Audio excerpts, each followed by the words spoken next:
ಇದ್ದಾರೆ. ಧರ್ಮಸ್ಥಳದಲ್ಲಿ ಧರ್ಮದಂಗಲ್ ಶುರುವಾಗಿದೆ, ಷಡ್ಯಂತ್ರ ನಡೀತಾ ಇದೆ. ಧರ್ಮದಂಗಲ್ ಶುರುವಾಗಿದೆ, ಹಿಂದೂ ಮತ್ತೆ ಹಿಂದುತ್ವವನ್ನು ಟಾರ್ಗೆಟ್ ಮಾಡ್ತಾ ಇದ್ದಾರೆ, ಷಡ್ಯಂತ್ರ ನಡೀತಾ ಇದೆ. ಸ್ವತಃ DCM ಅವರು ಹೇಳಿದ್ರು ಕೂಡ ರಾಜ್ಯ ಸರ್ಕಾರ ಏನು ಕ್ರಮ ಕೈಗೊಳ್ತಾ ಇದೆ ಅಂತ.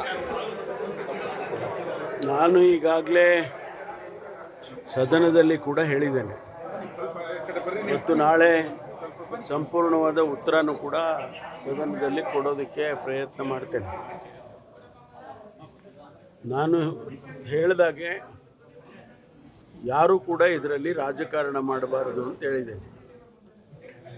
ಇದು ನ್ಯಾಯಕ್ಕೆ ಸಂಬಂಧಪಟ್ಟಿರ್ತಕ್ಕಂಥದ್ದು, ಕಾನೂನಿಗೆ ಸಂಬಂಧಪಟ್ಟಿರ್ತಕ್ಕಂಥದ್ದು. ಒಬ್ಬ ವ್ಯಕ್ತಿ ಯಾರಾದರೂ ಕೂಡ ಒಂದು ಕಂಪ್ಲೇಂಟ್ ಕೊಟ್ಟರೆ ಪೊಲೀಸ್ನವರು ಆ ಕಂಪ್ಲೇಂಟ್ ತಗೊಂಡು FIR ಮಾಡಿ ತನಿಖೆ ಮಾಡಿ ಅದರ ಅಂತಿಮ ಮಾಡ್ತಾರೆ. ಅದರಲ್ಲಿ ಏನಾದರೂ ಕೂಡ ಕಂಡು ಬಂದರೆ ಅದಕ್ಕೆ ಬೇಕಾದಂಥ ಕೇಸ್ಗಳಾಕಿ ಆ ಮುಂದೆ ಕಾನೂನದ್ದು ನಡೆಯುತ್ತೆ.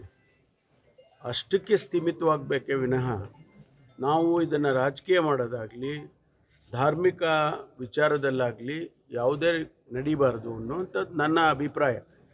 ಹಾಗಾಗಿ ಅದನ್ನು ಪೊಲೀಸ್ನವ್ರಿಗೆ ಬಿಟ್ಟರೆ, ಈಗೇನು ಇನ್ವೆಸ್ಟಿಗೇಷನ್ ಆಗ್ತಾಯಿದೆ, SIT ನಡೀತಾ ಇದೆ, ಅದು ಅಂತಿಮ ಆಗೋದಕ್ಕೆ ಬಿಟ್ಟರೆ ಅವನು ಸತ್ಯಾಸತ್ಯತೆ ಗೊತ್ತಾಗತ್ತೆ. ಅದು ಬಿಟ್ಟು ಸುಮ್ಮನೆ ರಾಜಕೀಯ ಮಾಡೋದು ಮತ್ತು ಇದಕ್ಕೆ ಧಾರ್ಮಿಕ ವಿಚಾರಗಳನ್ನು ಎಳೆದು ಇದಕ್ಕೆ ತರೋದು ಇದೆಲ್ಲ ಆಗಬಾರ್ದು.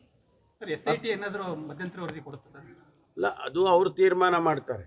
ನಾವು ಸರ್ಕಾರ ಅವರಿಗೆ ಹೀಗೆ ಮಾಡಿ ಹಾಗೆ ಮಾಡಿ ಅಂತ ಹೇಳೋದಿಲ್ಲ.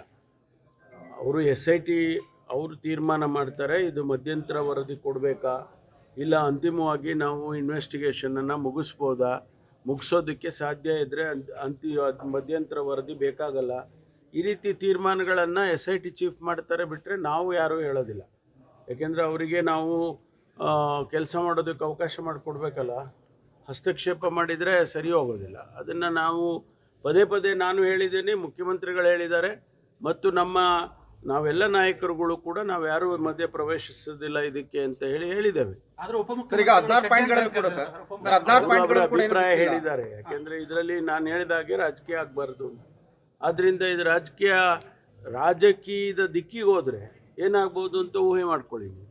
ಅದರಿಂದ ನನ್ನ ವಿನಂತಿ ಏನು ಅಂದರೆ ಯಾರು ಕೂಡ ಇದರಲ್ಲಿ ರಾಜಕೀಯ ಮಾಡಬೇಕು. ಸರ್, 16 ಪಾಯಿಂಟ್ಗಳಲ್ಲೂ ಕೂಡ ಏನು ಸಿಕ್ಕೇ ಇಲ್ಲ ಕಳೆ ಬರಹ, ಮತ್ತೆ ಹೊಸದಾಗಿ ಪಾಯಿಂಟ್ಗಳನ್ನು ಆತ ತೋರಿಸ್ತಾ ಇದ್ದಾನೆ, ಮತ್ತೆ ಕೂಡ ಕಾರ್ಯಾಚರಣೆ ಮುಂದುವರಿಯುತ್ತಾ ಅಂತ. ಅದು ಅಂತಿಮವಾಗಿ SITನವರು ತೀರ್ಮಾನ ಮಾಡ್ತಾರೆ.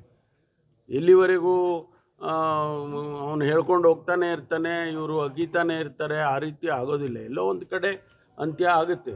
ಅದನ್ನು ಅವರು SITನವರು ತೀರ್ಮಾನ ಮಾಡ್ತಾರೆ. ಚಾಮರಾಜನಗರ ಗಡಿ ಜಿಲ್ಲೆ ಸರ್, ಕೇರಳ ಮತ್ತು ತಮಿಳುನಾಡು ಬಾರ್ಡರ್ ಇರುವಂಥದ್ದು, ಸಾಕಷ್ಟು ಅರಣ್ಯ ಇದೆ. QRT ವೆಹಿಕಲ್ಗಳಾಗಿರ್ಬೋದು, ಪೊಲೀಸ್ ಇಲಾಖೆಯಲ್ಲಿ ಸ್ವಲ್ಪ ವಾಹನಗಳ ಕೊರತೆ ಇದೆ ಅಂತ ಮಾಹಿತಿ ಸರ್. ಚಾಮರಾಜನಗರ ಜಿಲ್ಲೆ ಪೊಲೀಸ್ ಇಲಾಖೆಯಲ್ಲಾಗಲಿ ಸರ್ಕಾರದಲ್ಲಿ ಎಂದು ತೀರ್ಮಾನ ಆಗಿದೆ. ಕೇಂದ್ರ ಸರ್ಕಾರ ಅಡ್ವೈಸರಿ ಕಳಿಸಿದ್ರು.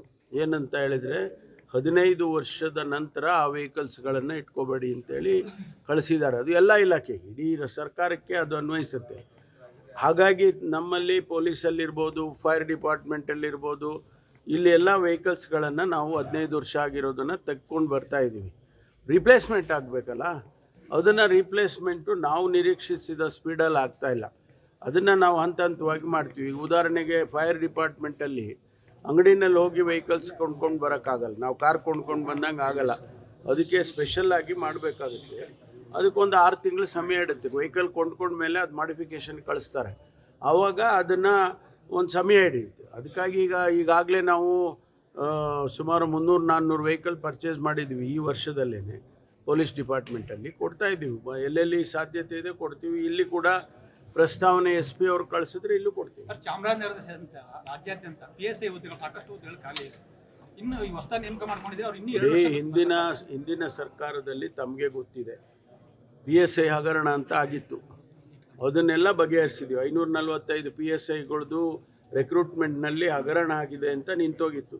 ಎಷ್ಟು ವರ್ಷ ನಿಂತಿತ್ತು ಅಂತಂದರೆ 5-6 ವರ್ಷ ನಿಂತಿತ್ತು. 5-6 ವರ್ಷದಿಂದ ಒಂದು ಇಲಾಖೆಯಲ್ಲಿ ಭಾಳ ಸೆನ್ಸಿಟಿವ್ ಆಗಿರ್ತಕ್ಕಂಥ PSI ಅಂದರೆ ಸಬ್ ಇನ್ಸ್ಪೆಕ್ಟರ್ಗಳದ್ದು ರೆಕ್ರೂಟ್ಮೆಂಟ್ ಆಗದೇ ಇದ್ದರೆ ಸ್ವಾಭಾವಿಕವಾಗಿ ಖಾಲಿ ಉಳಿತವೆ. ಇವತ್ತು ಸಾವಿರಾರು ಸಬ್ ಇನ್ಸ್ಪೆಕ್ಟರ್ ಹುದ್ದೆಗಳು ಖಾಲಿ ಇದೆ. ಈಗಾಗಲೇ ನಾವು 545 ಜನಕ್ಕೆ ಆದೇಶ ಕೊಟ್ಟಿದ್ದೀವಿ, ಟ್ರೈನಿಂಗಲ್ಲಿದ್ದಾರೆ. ಈಗ 402 ಅದು ಕೂಡ ಈಗ ಮೆಡಿಕಲ್ ಇದು ಟೆಸ್ಟ್ಗಳು ನಡೀತಾ ಇದೆ. ಬಹುಶಃ ಇನ್ನೊಂದು 15 ದಿವಸದಲ್ಲಿ ಅವ್ರಿಗೂ ಕೂಡ ಆದೇಶ ಕೊಡ್ತೀವಿ. ಆ ಆದೇಶ ಕೊಟ್ಟ ಮೇಲೆ ಇನ್ನೂ ನಮಗೆ ಖಾಲಿ ಇರ್ತವೆ, ಅದನ್ನು ಮುಂದಿನ ದಿನದಲ್ಲಿ ರೆಕ್ರೂಟ್ಮೆಂಟ್ ಮಾಡ್ತೀವಿ. ಟ್ರೈನಿಂಗ್ ಮುಗಿಸಿ ಬರೋರಿಗೆ 2 ಇಯರ್ಸ್ ಆಗುತ್ತೆ, ಅಲ್ಲಿವರೆಗೂ ಖಾಲಿ ಇರ್ತವೆ. ಬಟ್ ಟ್ರೈನಿಂಗ್ ಇಲ್ಲದೆ ನಾವು ಕಳ್ಸೋಕ್ಕಾಗಲ್ವಲ್ಲ, ಕಳಿಸ್ಬೇಕು ಅಂತೀರಾ? ಅಲ್ಲ 2 ಇಯರ್ಸ್ ಖಾಲಿ ಇರ್ತಲ್ಲ ಸರ್. ಇಲ್ಲ, ಟ್ರೈನಿಂಗ್ ಮಾಡಲೇಬೇಕು. ಅದಕ್ಕಾಗಿ ಈಗೇನು ವಿಳಂಬ ಆಗಿದೆ, ಈಗಾಗಲೇ ಟ್ರೈನಿಂಗಿಗೆ ಹೋಗಾಗಲೇ 3 ತಿಂಗಳಾಯಿತು. ಈಗ ಅವರು ಇನ್ನೊಂದು 10 ಮಂತ್ಸಲ್ಲಿ ಬಂದುಬಿಡ್ತಾರೆ. ಅದೇ ಪ್ರಕಾರ ಬ್ಯಾಚ್ ಬೈ ಬ್ಯಾಚ್ ಮಾಡ್ಕೊಂಡು ಹೋಗ್ತೀವಿ. ಸರ್, ಒಳ ಮೀಸಲಾತಿಗೆ ಸಂಬಂಧಪಟ್ಟಂಗೆ ಪರ ಮತ್ತೆ ವಿರೋಧ ಸಾಕಷ್ಟು ಕೇಳಿ ಬರ್ತಾ ಇದೆ. ಸ್ವಪಕ್ಷದಲ್ಲಿ ಜಾರಿ ಆಗುತ್ತಾ ಸರ್? ಕಾಂಗ್ರೆಸ್ ಪಕ್ಷ ಒಳ ಮೀಸಲಾತಿಯನ್ನು ಜಾರಿ ಮಾಡೋದಕ್ಕೆ ಬದ್ಧವಾಗಿದೆ. ಅದಕ್ಕಾಗಿ ನಾವು ಜಸ್ಟಿಸ್ ನಾಗಮೋಹನ್ ದಾಸ್ ಅವ್ರ ಸಮಿತಿ ಮಾಡಿ, 1 ಮ್ಯಾನ್ ಕಮಿಷನ್ ಮಾಡಿ ವರದಿ ತರಿಸ್ಕೊಂಡಿದ್ದೀವಿ. ಆ ವರದಿ ಚರ್ಚೆಗೆ ಬರುತ್ತೆ. 19ನೇ ತಾರೀಕು ಸ್ಪೆಷಲ್ ಕ್ಯಾಬಿನೆಟ್ ಕರೆದಿದ್ದಾರೆ. ಅಲ್ಲಿ ತೀರ್ಮಾನ ಮಾಡ್ತೀವಿ ಯಾವ ರೀತಿ ಅದನ್ನು ಅನುಷ್ಠಾನ ಮಾಡಬೇಕು ಅಂತ.